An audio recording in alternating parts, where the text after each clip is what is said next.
The Penguins lit up the San Jose Sharks on Thursday night at home, and Pat and I are going to discuss that, plus preview two more massive games at home for the Penguins this upcoming weekend right after this. You're Locked On Penguins, your daily podcast on the Pittsburgh Penguins, part of the Locked On Podcast Network, your team every day.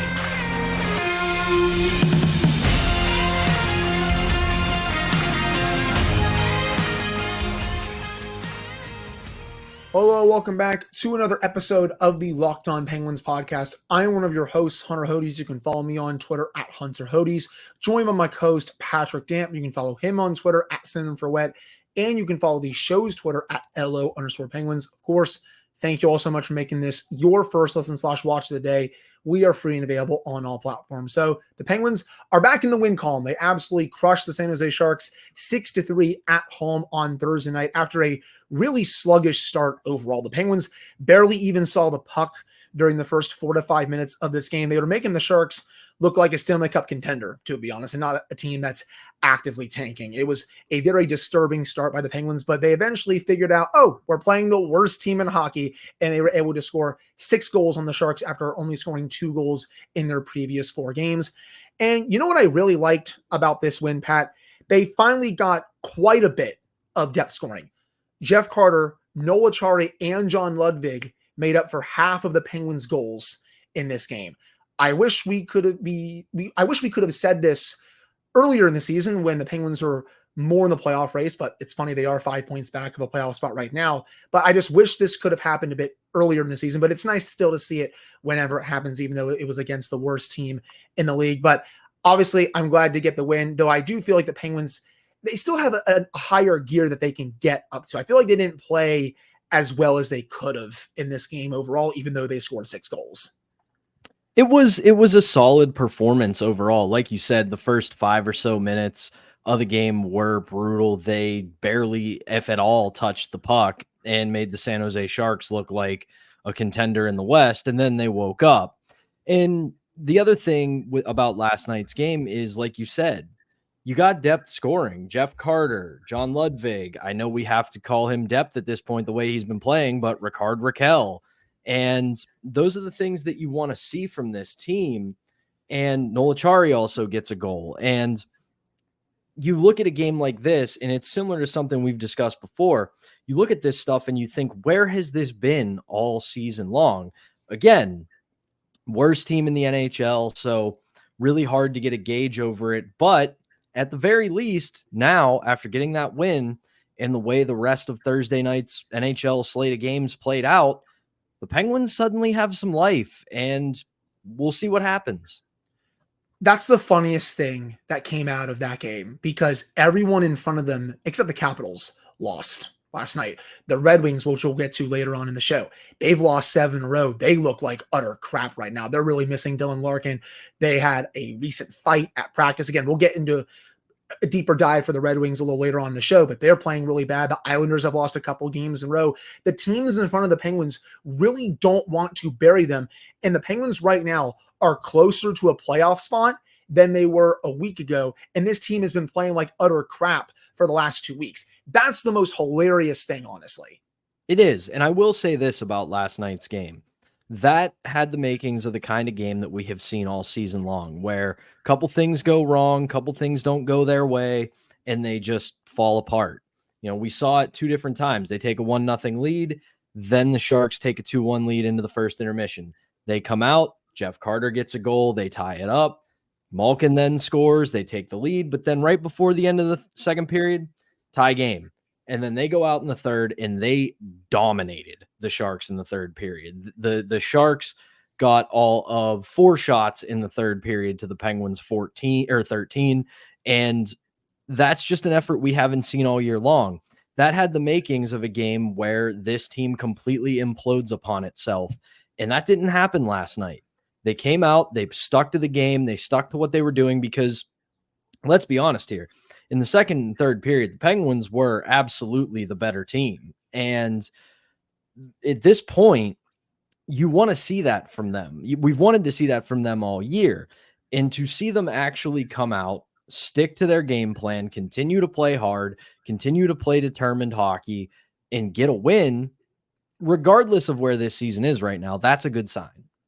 Agreed. And I like the point that you brought up about the third period, because the Sharks only had one high danger chance in that third period. And I actually screwed that up, so I want to correct myself for the record on this show. The Penguins got 4 shots in the third period. San Jose got 13. But like you were starting to say, they weren't quality chances. They were shots from the outside that had no threat of going in.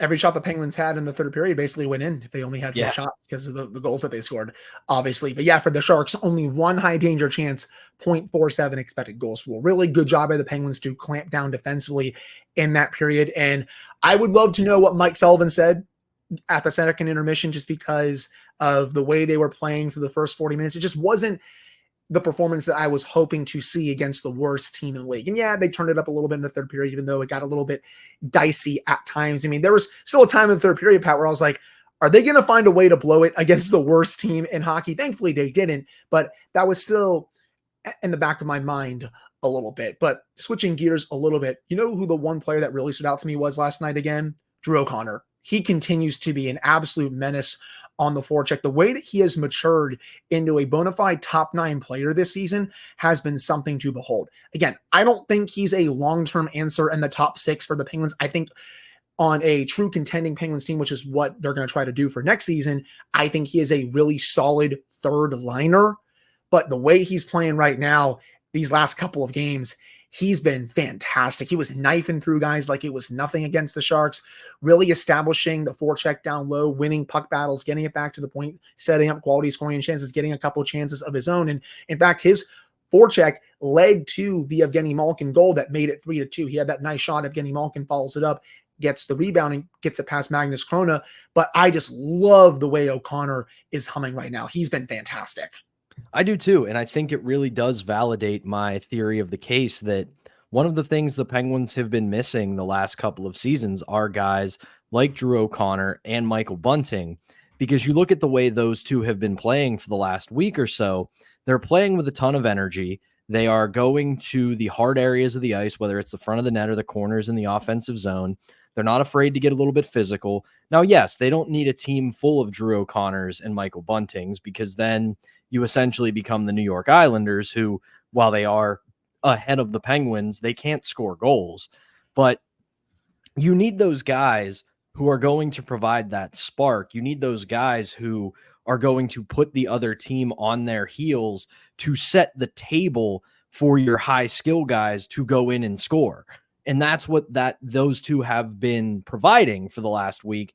And I think moving forward at this point, Drew O'Connor is solidifying himself as a Penguin for the future. And obviously Michael Bunting is going to be here for the next 2 years with his contract. And that's a good sign for the Penguins. If they can find pieces to fit around the big four, those two, this is a team that still has the opportunity next year to be at least a playoff contender again. Agreed. And I liked Bunting's game again against the Sharks. He was also getting quite a few quality chances. He just feels like such a natural fit so far next to Sidney Crosby. I think you can make an argument that both Bunting and O'Connor were the two best Penguins forwards in this game against the Sharks. And I will throw Evgeny Malkin in there as well. He gets his first goal in quite some time. I thought he was galloping all night long. That was one of his better performances of the year. I still think with Crosby, he needs to wake up a little bit. Yeah, he got the assist at the end, but something still just hasn't been right these last couple of weeks. I mean, sure, part of it is probably because Jake got moved to Carolina, but he's still been a bit off, and I'm waiting for him to wake up a little bit more. I wonder if fatigue is a factor for Sid at this point. I mean, he is 36. We know he's in immaculate shape. He's just one of the best athletes around. But at the same time, for long stretches in this season, he was carrying this team on his back and really didn't get many, if any, nights off. And regardless of age, regardless of skill, anything like that, you get to that point of the season where you're in the back half in the final stretch, and you've been playing the kind of tough hockey that Sidney Crosby's been playing all season long. It's going to catch up to you. And this is the hoping that, you know, over the next week or so, you can continue to get contributions from other guys in the lineup, so this team doesn't have to completely rely on 87, But I do worry that this is fatigue, because we saw that last year.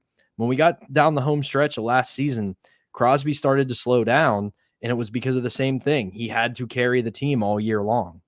Right. And I'm just hoping also at this point that he gets to extend his point per game streak at the end of this season, just because that could be in jeopardy if he keeps going through games where he's not fully producing for the team. But I think that'll do it overall for this first segment. I think we talked about this Sharks game long enough. Coming up in the second segment, we're going to preview the first of two games this weekend. The first one being against the New York Rangers, another big game for the Penguins going up against a bona fide Stanley Cup contender. But before we get to that, we got to tell you all about Robinhood. Did you know that even if you have a 401k for retirement, you can still have an IRA? Robinhood has the only IRA that gives you a 3% boost on every dollar you contribute when you subscribe to Robinhood Gold. But get this, now through April 30th, Robinhood is even boosting every single dollar you could transfer in from other retirement accounts with a 3% match. That's right, no cap on the 3% match. Robinhood Gold gets you the most for your retirement thanks to their IRA with a 3% match. The offer is good enough through April 30th.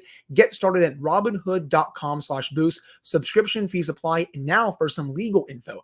Claim as of Q1 2024, validated by Radius Global Market Research. Investing involves risk, including loss. Limitations apply to IRAs and 401ks.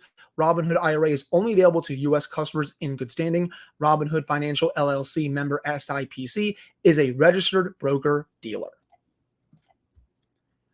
All right, we're back here on this episode of the Locked On Penguins podcast. I am one of your hosts, Hunter Hodes, joined by my co-host, Patrick Damp. So the Penguins will play the New York Rangers for the second time this season on Saturday. The Penguins were shut out by the Rangers a little earlier on this season. They lost 1-0 at home.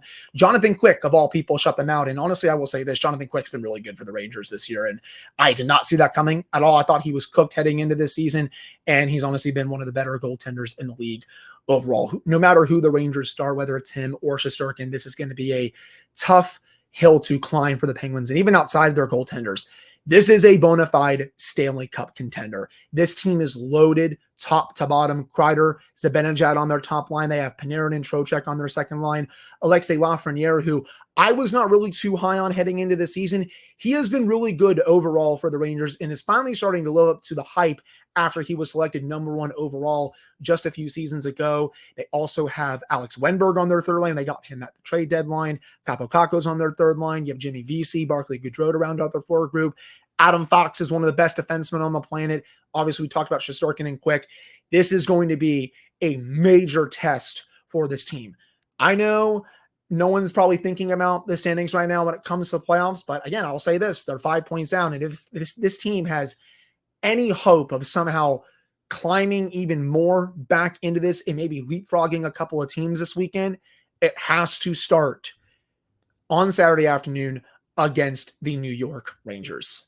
It does. And the one thing that we won't have to worry about on Saturday is Matt Rempe. He is still in the middle of a 4-game suspension that he earned on Monday night against the New Jersey Devils when he elbowed Siegenthaler in the head. It was a very well-deserved suspension. It was an absolutely dirty hit. I will say this. I feel bad for the kid a little bit just because of all the hullabaloo that's surrounded him with fighting and everything. He isn't a bad player.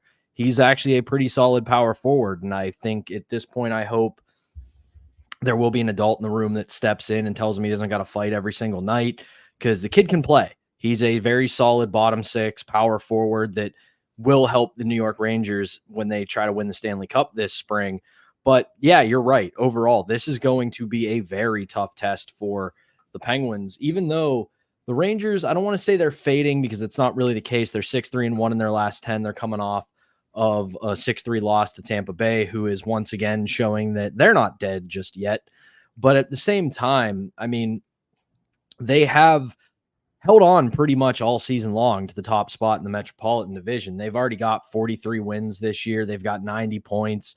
And the good news for us is they're coming to Pittsburgh, and they're kind of worse on the road than they are at home, but not by a lot. 20-11-4 on the road, but they Madison Square Garden's a house of horrors for other teams. They're 23-8-0 at Madison Square Garden. But I mean, at this point, if you're the Penguins, this is going to be a huge test. And I wrote about this today on my column, Penguins Perspectives, for Mike Sullivan, because this team now all of a sudden has life. They've been saying all the right things about, we got to dig ourselves out of this. We want to be in the race, all this stuff. Well, now you are. You're 5 points out, and a lot of the teams you're chasing are starting to fade. So you have an opportunity in front of you. For Mike Sullivan, he has to put his pride aside. He has to adjust to the roster that he has. This run and gun, aggressive pinching, heavy forecheck game, you can't get into this game with the New York Rangers. You will get run out of the building. I can guarantee you that. If they can play a smart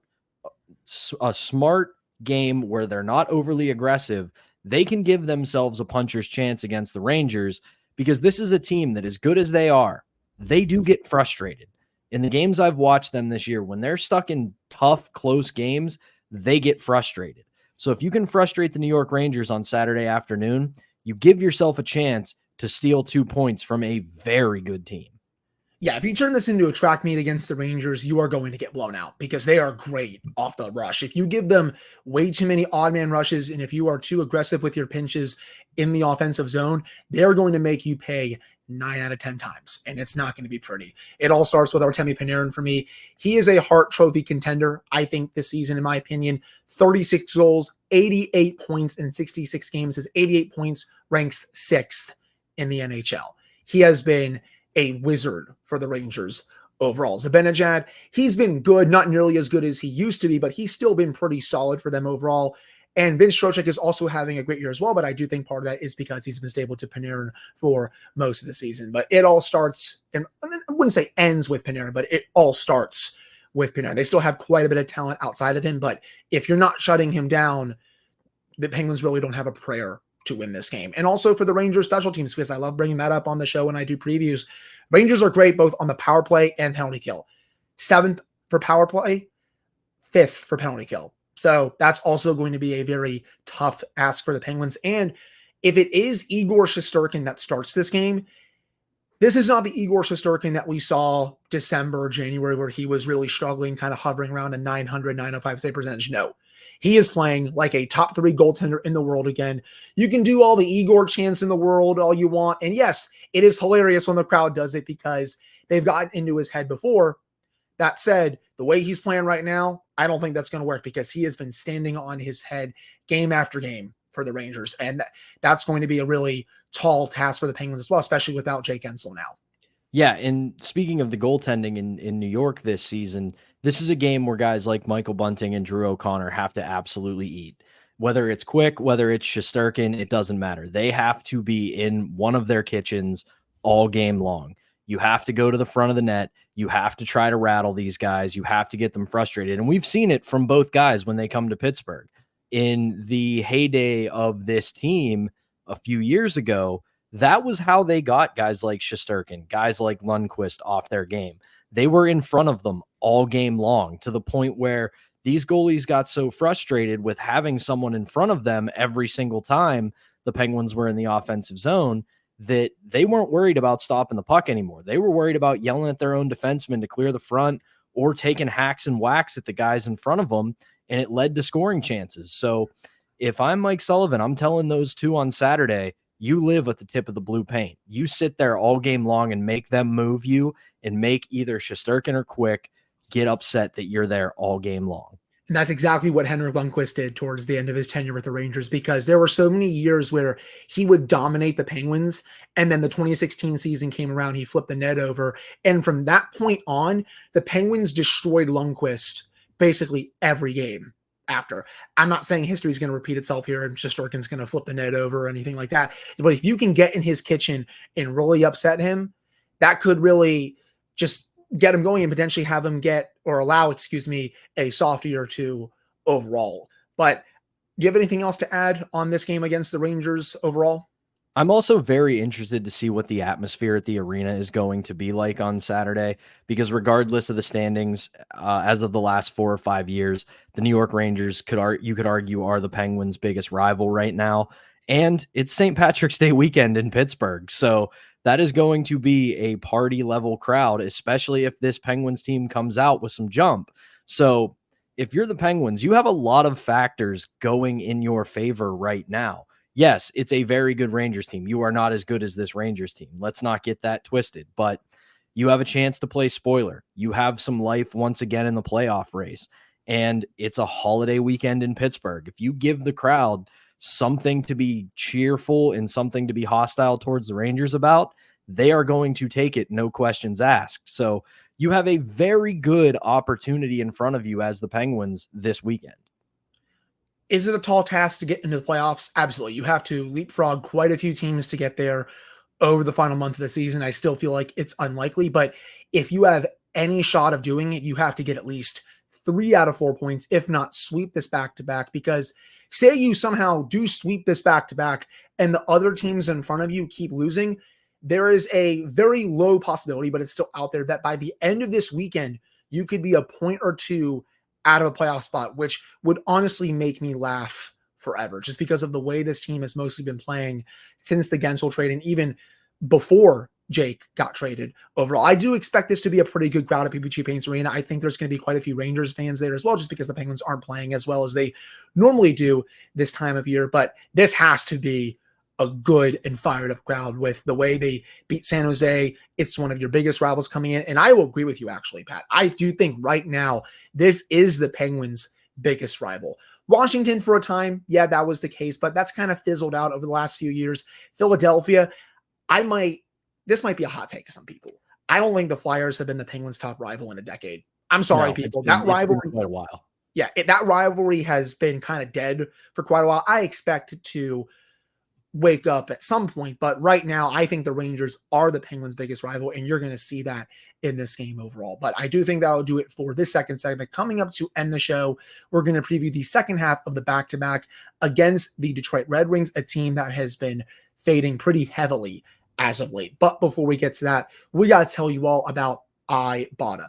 Grocery bills are so expensive these days, but now they don't have to be. Start getting cash back on your grocery shopping with the free Ibotta app and get cash back every time you shop.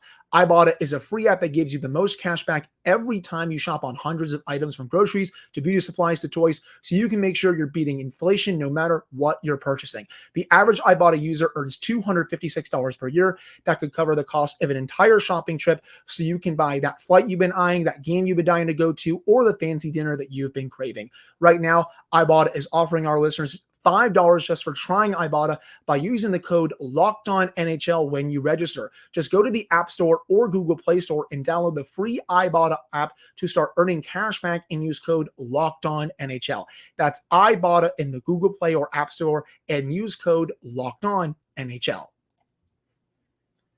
All right, we're back here on this episode of the Locked On Penguins podcast. I am one of your hosts, Hunter Hodes, joined by my co-host, Patrick Camp. So the second half of the back-to-back comes your way Sunday from PPG Paints Arena against the Red Wings. The Penguins lost to the Red Wings very early on this season. They did not really play that well in Detroit. They had a pretty solid third period, I thought, against the Red Wings, but in the first 40 minutes, they did not play well in that game. And this is a Red Wings team that I have said so many times on the show already today. They are struggling. They've lost 7 of the last 10 games, including 7 in a row. Right now, they are not in a playoff spot. The Islanders have the tiebreaker because they have a game in hand, and they are just completely reeling right now. The injury to Dylan Larkin has been crushing this team, and according to a couple of Red Wings reporters, he is expected to be out for this game against the Penguins, which is going to be a big break for them, considering how good Larkin has been this season. But when I look at the Red Wings overall, I see a very top-heavy team. David Perron, JT Compher, Lucas Raymond. Okay, that's a fine top line. Then you have Michael Rasmussen, Joe Veleno, Patrick Kane on your second line. That's fine too. But then you have DeBrincat, Comp Fabry, Jonathan Berggren on your fourth line, Christian Fischer. I mean, they have some depth, but this team is just way too top heavy for my liking. They don't have enough talent that really, I guess, always scares me if I were to play them in the playoffs. I think they're going in the right direction, but they're not there just yet. And it's funny, just a couple weeks ago, I thought this was going to be a playoff lock. You even said on this show, Pat, that the Atlantic was going to take 5 teams, but that might not be the case anymore with the way the Red Wings have been playing lately. it really shows you how fast things can change in the National Hockey League, because the Red Wings were humming along. They were looking like a team that was finally on the rise. They were finally going to get back to the postseason, and that very much still could happen if they get Larkin back sooner rather than later. But again, it proves your point of this being a top-heavy team, because without Dylan Larkin, they've heavily struggled, and it shows how much value he brought to that team. I will say, though, very good organization. Stevie Y is putting together quite a system at this point, and they've got a ton of young talent on the way that is going to help them for years to come. This is a very good team that is going to get better, and this is kind of the growing pain you get when you're a team like Detroit that has been on this rebuild, and they're starting to get to the point of it where they get back to the playoffs and start getting themselves to the cusp of being contender once again. But right now, I mean, it's tough. You brought up the fight in practice. You brought up the fact that they've lost 7 in a row. And when it rains, it pours in the National Hockey League. We've seen it the last few weeks with the Penguins. They've had everything go wrong, including after trading guys that you figured were never going to get traded. So at this point, you look at how they're playing. You look at how the Penguins are all of 5 points out right now. If they can get a win somehow on Saturday against the Rangers, they're going to have a ton of momentum coming into play in Detroit. And Detroit's not exactly coming in here after an easy game. They're going to play Buffalo. They're playing Buffalo at 12:30 on Saturday, and Buffalo has been a wagon as of lately. That team's starting to rise up again and look like they might sneak into the playoffs. Or they could break their fans' hearts again like they have for the last decade. Yeah, it's always a possibility with the Buffalo Sabres, but they're not exactly going to be coming into Pittsburgh well rested. So it's going to be a pretty even playing field come Sunday evening. Agreed. And if the Red Wings do lose that game to the Sabres on Saturday and the Penguins are able to beat the Rangers and then they beat the Red Wings in regulation, you look at the standings right now, the Penguins will be 1 point behind the Red Wings. Again, people, I know this is probably more unlikely than it is likely, and Pat and I don't expect this team to make the playoffs by the end of the season, but wouldn't it be something if this team somehow found a way to sweep this back-to-back, the Red Wings lose 2 in a row, and the Penguins are then potentially 1 or 2 points out of a playoff spot after the way they've played for the last several weeks? I will just laugh the entire weekend, to be honest. I will too. But at the same time, this is the nature of the NHL, and this is what we were asking from this team after the trade deadline. We're not expecting you to go on some magical run and become the lovable losers that somehow back their way into the playoffs and surprise some people, but at least make it interesting. And right now they have an opportunity right in front of them to make it interesting. Show some fight. That's what I've been saying for the final month of the season. I just want to see if they can carry some momentum into the offseason and then into next season. Because, again, we know that they're probably not going to make the playoffs at this point, but see if you can play spoiler a little bit, especially when it comes to the Red Wings and how they're reeling right now. They are playing like a team that hasn't really had to experience a playoff race like this before. I mean, they were fully in it just a couple of weeks ago, and they thought they could just cruise to the playoffs, and then you have the Larkin injury hit. But even before that, they had started to lose a little bit before he got hurt, but now they are fully reeling, and the Penguins have to take advantage of that in this game. And the last thing that I didn't really mention, the Red Wings goaltending lately, it's been putrid, Pat. They're not getting any save whatsoever from any of their goalies. No, and that's another thing that you have to take advantage of. If you can get an early goal or two, with the way this team is in the barrel right now, that just is going to further that seed of doubt in their head of, oh my God, here we go again. It's happening again. And then you can take full advantage of it. Yeah, no, I mean, I agree with you. I mean, you look at the stats right now for the Red Wings goalies. I mean, Alex Lyons, 904, Reimer's 903. That's kind of league average to a little bit below league average overall. So this is a game that can be won for the Penguins, especially if whoever starts in goal shows up and if this team is able to get some jump, especially if they can take down the Rangers at home on Saturday. But I think that will do it for this preview overall. But I do know you have one last thing you want to touch on before we close out for today's episode. Yes. If you are really feeling in a hockey mood on Sunday, you can catch another game at PPG Paints Arena before the Penguins and Red Wings play at 12:30, because the Professional Women's Hockey League is coming to Pittsburgh. And Penguins fans, you're going to be in for a treat if you go to this one, because coming to town, is Toronto and Montreal. And those are the two best teams in the PWHL right now. So that'll be a great game. You're going to see a ton of star power. Toronto is absolutely stacked with players like Natalie Spooner, Sarah Nurse, Maggie Connors, Blair Turnbull. There's Jocelyn Lockroux. I always get that wrong, but not great with names. Kaylee Flanagan. And then obviously the biggest heartbreaker for us American hockey fans comes to town with Montreal and Marie-Philippe Poulin. So I'm tired of her. I'm tired of her at this point. We as American hockey fans are very tired of Marie-Philippe Poulin, but this has been a really fun league to watch this season. It's absolutely incredible hockey, and we get treated to the two best teams in the league in our city on Sunday. So if you haven't gotten tickets to that one, I would highly suggest it because it is going to be well worth your time. And these games in the PWHL have been sold out all year, and this is just the first year of the league. And I do think if this goes well for Pittsburgh, whenever this league does its first expansion, Pittsburgh is going to be one of those teams because it has the market and the fan base, especially for a team here.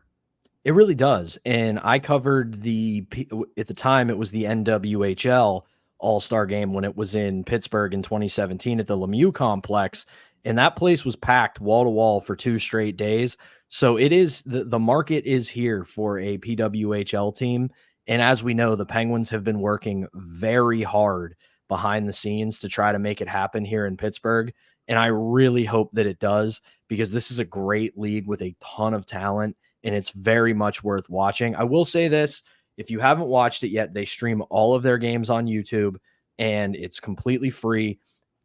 Give it a try. I'm telling you, you will not be disappointed. I was talking about it this morning with some coworkers, and the funniest thing and coolest thing to me is, despite it being a professional women's hockey league and not allowing hitting, it's still pretty physical hockey, and the refs, unless it's very, very blatant, they don't ever really call it. So it's a lot of fun to watch, and it's very good hockey. And their playoff format for this year is also going to be quite fun as well, by the way. It's better than the NHL's so far. In the first round. Yep. It's better than the NHL's playoff format I think anything at this point is better than the NHL's playoff format, but the PWHL's format, I saw it a couple of days ago.